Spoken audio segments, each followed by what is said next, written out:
video kali ini kita akan ngaji lagi bersama guru kita semua, Pak Ustadz Danu, yang sudah hadir di sini bersama kami. Assalamualaikum Pak Ustadz. Waalaikumsalam warahmatullahi wabarakatuh. Assalamualaikum Pak Ki. Waalaikumsalam warahmatullahi. Alhamdulillah. Sahabat beriman, para sedulur dimanapun berada, seringkali kita kalau mengalami sakit bingung gitu ya, kita nggak tahu harus bagaimana. Kadang-kadang kita cepat-cepat lari ke dokter, kita menganggap bahwa di tempat itulah kita bisa disembuhkan. Nah, ini ada satu penyakit yang cukup membahayakan menurut kami ya, kanker usus besar, di mana seseorang itu mengalami sakit di daerah perut. Nah, nanti kita akan dengarkan bagaimana penjelasan dari guru kita Pak Ustadz Danu mengenai penyakit tersebut. Pak Ustadz, mengenai penyakit kanker usus besar yang sering juga diderita oleh seseorang seperti itu ya Pak Ustadz. Kadang-kadang mengalami keluhan di daerah perut, perutnya membengkak, ada yang mohon maaf sampai mengeluarkan darah. Bagaimana itu bisa terjadi Pak Ustadz? Mohon penjelasannya. Iya. Bismillahirrahmanirrahim. Assalamualaikum warahmatullahi wabarakatuh. Waalaikumsalam warahmatullahi wabarakatuh. Amin ya rabbal alamin. Memang ini unsurnya adalah kata dokter kanker. Berarti emosional seseorang yang kena kanker itu cukup besar sebenarnya. Jadi kanker itu identik dengan marah yang besar. Walaupun marah itu disimpan, tapi besar sekali. Istilahnya itu di antara marah itu ada benci, ada dendam, ada pengen ngapain, dan itu tidak pada saat marah itu, enggak, itu marah yang terakumulasi sejak momennya kalau dia itu di umur 56 kena kanker atau di 50 kena kanker, terakumulasi sejak dia menikah, sejak dia itu akhir balik bisa, kalau dia kena kankernya itu di umur itu 30-an, 35, 41 mamanya. Nah, ini emosionalnya dia kepada orang tuanya cukup besar walaupun dia simpan. Nah, disinilah yang harus kita ketahui bahwa intensitas marah kepada pasangan atau intensitas marah kepada orang tua yang kalau dokter sudah bilang kanker ini besar, dan untuk menjadikan kanker ini bisa melunak atau melembek, seseorang yang terkena kanker kolon atau kanker usus besar atau di pojok usus besar itu memang harus bertempur melawan permohonan ampunan dia kepada Allah, minta ampunnya dia kepada Allah, minta maafnya dia kepada orang tua kalau dia memang dulu sering menyimpan marah kepada orang tuanya. Kalau dengan pasangannya ya dia harus meminta maaf pada pasangannya. Nggak taunya memang pasangannya ngerewelin aja sejak menikahnya, ya akhirnya dia marah yang kuat, padahal pasangannya yang ngerewelin itu malah nyantai-nyantai aja. Tapi memang tidak boleh, marah itu dilarang oleh Allah Ta'ala. Seperti dalam hadis, jangan marah bagimu surga, la taktob walakal jannah, itu benar-benar terjadi. Seseorang itu kalau marah itu seperti itu. Kalau momennya dia hanya marah, ngomel, marah, ngomel, marah, ngomel, keburu-buru, malah ngomel, keburu-buru, dia hanya tensinya tinggi. Bisa, itu yang dianggap ringan-ringan lah, marah terhadap suatu keadaan, terburu-buru, marah, terburu-buru, itu biasanya hanya tensinya tinggi. Nah, kalau sudah kanker ini sudah nggak cuma tensinya yang tinggi, tapi memang di titik itu. Jadi kalau di usus besar, berarti usus ini dipergunakan untuk merangkum sari-sari makanan itu masuk ke dalam usus, masuk dalam tubuh. Yang lainnya adalah sisa-sisa makanan akan dikeluarkan melalui anus. Tetapi kalau ada kanker di situ, berarti orang tersebut tidak mampu menganalisa, tidak mampu menyelesaikan persoalan di dalam keluarganya, bisanya hanya cuma menyimpan marah. Ya memang nggak bisa disalahin, umpamanya dia tertekan terus-menerus tapi emosinya tinggi, akan marah. Iya benar Ustaz. Ya kan, rata-rata marah. Kalau kebanyakan orang kalau ditekan di dalam keluarga, walaupun itu yang menekan orang tuanya, biasanya tetap marah. Biasanya rata-rata seperti itu. atau tertekan di dalam dengan saudaranya bisa. Kenapa? Dia disuruh aja sama orang tuanya, jadi yang lain saudaranya enggak, ya marah itu. Nah, di sini akhirnya nanti kanker itu akan dipotong di usus oleh dokter, kemudian ususnya dirobek, dimasukin di perut, biasanya sebelah kiri. Disambung, Ustaz, disambung. Enggak, dirobangin perut. Oh, itu untuk keluar. Untuk keluarnya. Itu kalau di ujung, kalau di tengah berarti disambung. Ya kalau di tengah bisa disambung, bisa. Kalaupun kalau tidak ada infeksi dan sebagainya ya, itu juga atas izin Allah. Kadang-kadang disambung pun kalau memang emosional udah kemana-mana, infeksi sudah di mana-mana. Ya, kalaupun mamanya dia hanya emosional pada suatu keadaan dan dia hanya pada pasangannya, dia sehari-hari nggak terlalu emosional, disambung aman, masih aman sebenarnya. Ada orang seperti itu, ada biasanya seperti itu. Nah, kalau udah istilahnya udah kanker, nah ini di daerah kolon, daerah dekat-dekat anus itu harus dipotong dan nggak bisa disambung. Seperti itu. Nah, karena kalau disambung agak sulit karena di situ itu kan ada saraf-saraf untuk menjadikan otot cincin yang ada di anus itu bisa membuka sehingga kotoran itu keluarnya dengan bagus. Itu Allah aja yang mengerjakan. Kalau menurut saya ya tetap Allah. Walaupun ada otot-otot cincin yang seperti gelang. Jadi kalau orang itu kalau mau memegang itu kayak gelang itu. Jadi di anusnya ada gelang yang melebar, mencium itu seperti itu. Nah, itu berhubungan dengan semua yang ada di daerah otot-otot daerah anus, berhubungan dengan usus juga, sehingga kalau ususnya penuh dia sudah seperti terangsang terintimidasi agar dia mau keluar kotorannya. Dan itu tidak bisa gampang, kalau sudah dipotong dari situ udah nggak bisa. Makanya dokter mencari jalan keluarnya di perut sebelah kiri, rata-rata sebelah kiri ya. Kalau sebelah kanan, wallahu alam, yang saya tahu biasanya sebelah kiri. Nah, kanker ini kalau bagi teman-teman seluruh beriman memang terjadi atau sebelum terjadi, harus belajar paham apa yang menyebabkan kanker pada kolon atau usus besar. Ini adalah marah di dalam keluarga, entah itu dengan pasangan, kalau ada persoalan ya tersinggung ya marah, ngomongnya pun menyelesaikannya dengan marah. Nah, itu nanti di titik-titik itu, atau nggak selesai marah disimpan ya di titik itu, dan itu terakumulasi nanti sejak menikahnya hingga sampai kapan, puluhan tahun bisa. Makanya kenapa orang-orang itu berpenyakit itu di atas usia 45 atau 50, ya karena dosanya udah menumpuk. Sebenarnya itu cuma manusia itu tidak mau dikatakan berdosa. Kalau dia sakit, dia katakan dosanya diampuni, digugurkan oleh Allah Ta'ala, tapi dia juga ke rumah sakit, jadi dia munafik istilahnya. Jadi tidak boleh kita seperti itu. Makanya wa ma asabakum min musibatin fa bima kasabat aydikum, pegang ayat itu dengan erat. Kalimatnya sudah jelas. Dan apa saja musibah yang kau terima disebabkan dari buah tanganmu sendiri, berarti ada dosa. Itu kuncinya. Pegang ayat itu erat, sehingga kita tidak dikatakan munafik oleh Allah Ta'ala. Munafik demi munafik, munafik demi munafik, terus menerus. Bukan dia yang sakit, istrinya sakit, dia bilang itu digugurkan dosanya tapi ke rumah sakit. Anaknya yang sakit, dia bilang digugurkan dosanya tapi ke rumah sakit. Ini munafik yang berkali-kali. Nah, kalau udah munafik, ya udah tahu hukum munafik itu bagaimana, dan nanti arahan dia pada saat nanti dia yaumul akhir bagaimana, sudah pada tahulah orang-orang muslim. Kalau munafik, ya seperti kata Rasul, munafik itu memang salah satu penghuni neraka. Ya, memang harus kita ketahui. Makanya kita harus hati-hati. Nah, bagi sedulur beriman yang sedang sakit perut, GERD dan sebagainya, memang harus hati-hati.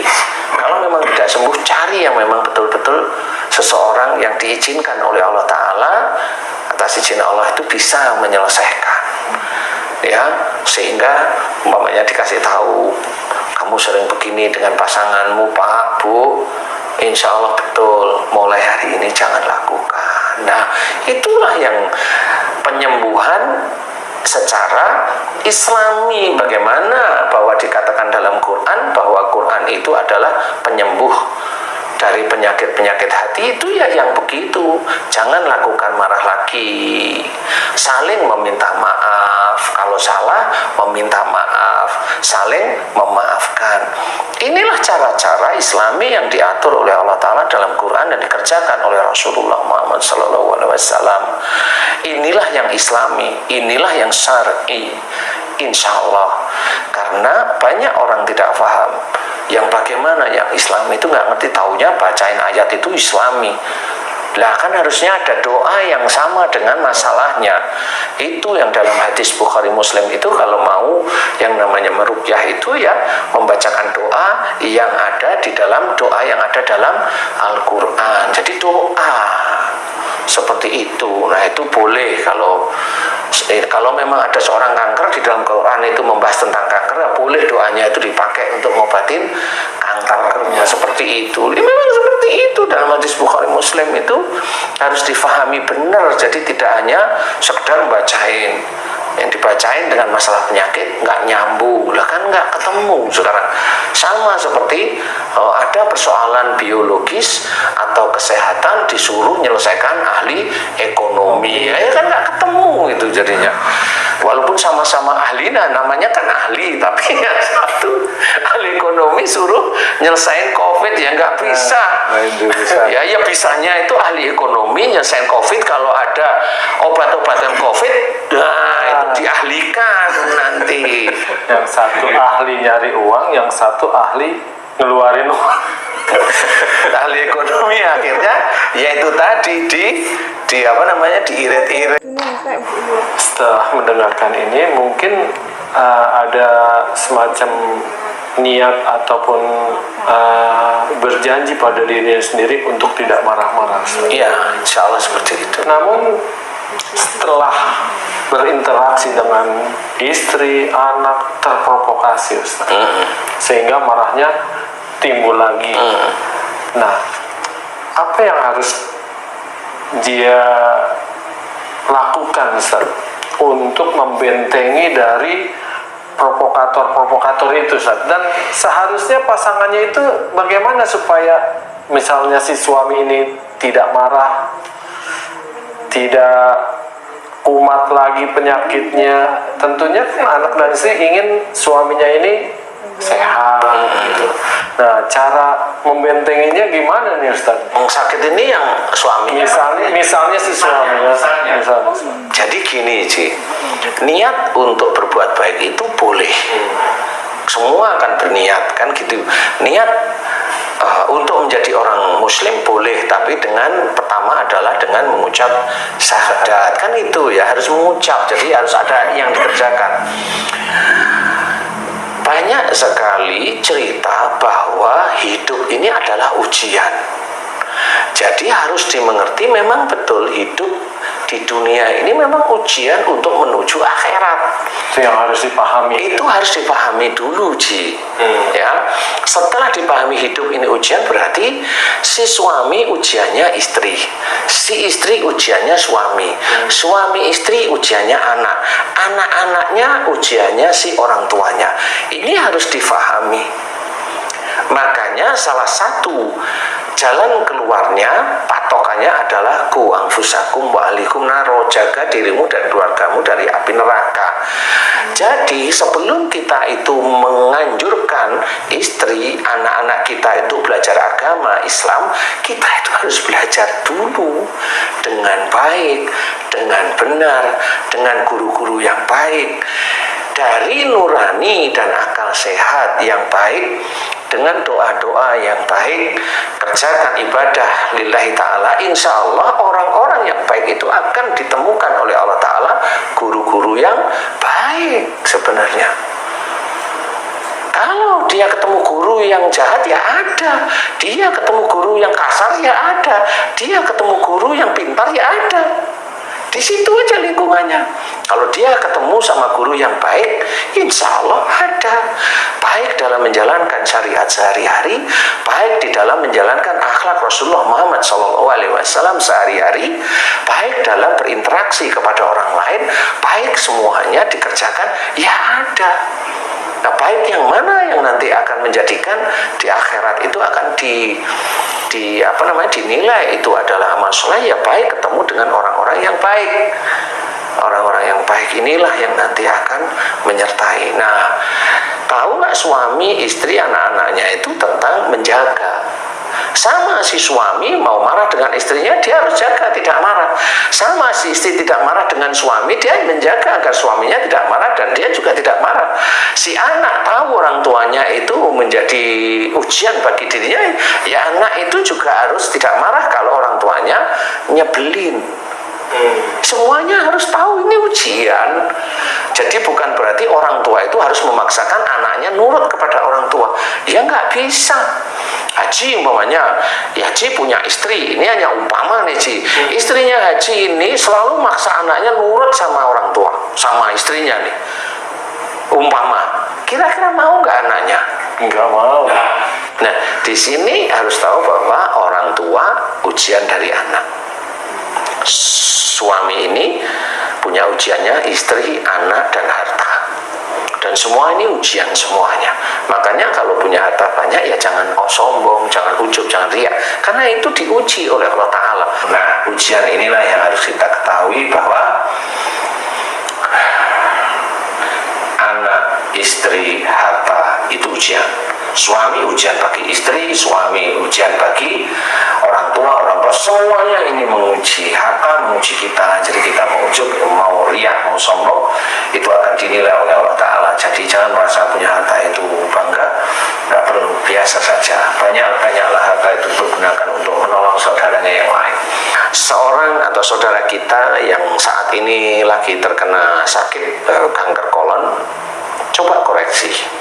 Marah yang disimpan kepada siapa? Insya Allah rata-rata kepada pasangan, kemudian juga pada orang tua.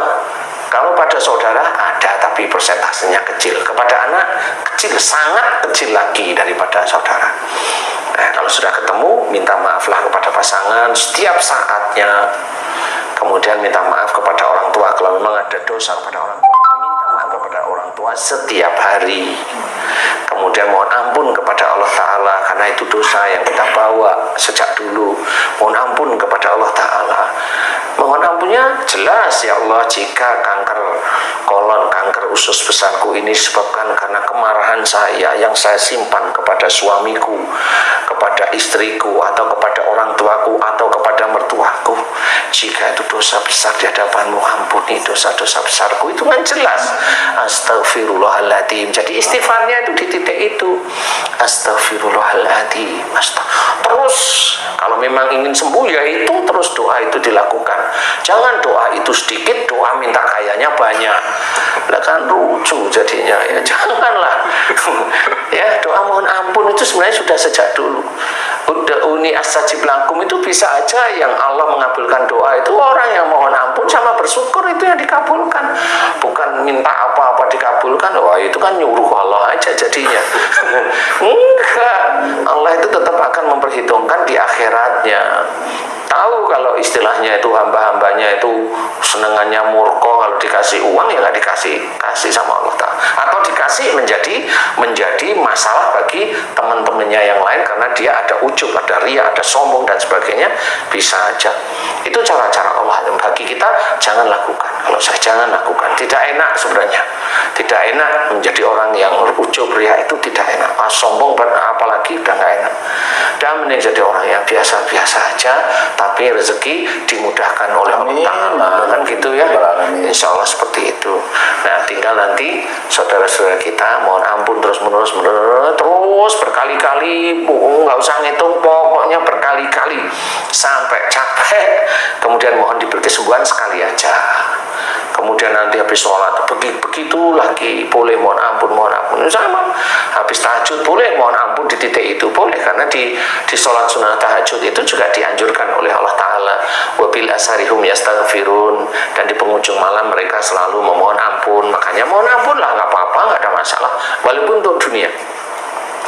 mohon diberi kesembuhan ya Allah. Mudah-mudahan jika Engkau berikan kesembuhan bisa meningkatkan iman dan ketakwaanku kepadamu ya Allah, amin ya rabbal alamin. Nah itu mohon diberi kesembuhan, itu dunia, tapi untuk akhirat, karena dengan sembuhnya ini mudah-mudahan kita bisa lebih sujud kepada Allah Ta'ala. Itu dunia, tapi untuk akhirat. Tapi jangan setelah diberi kesembuhan terus dodro, nggak karu-karuan, malah ngalor ngidul ngomong nggak karu-karuan, tidak mengajak orang itu di jalan Allah, tapi malah sombong.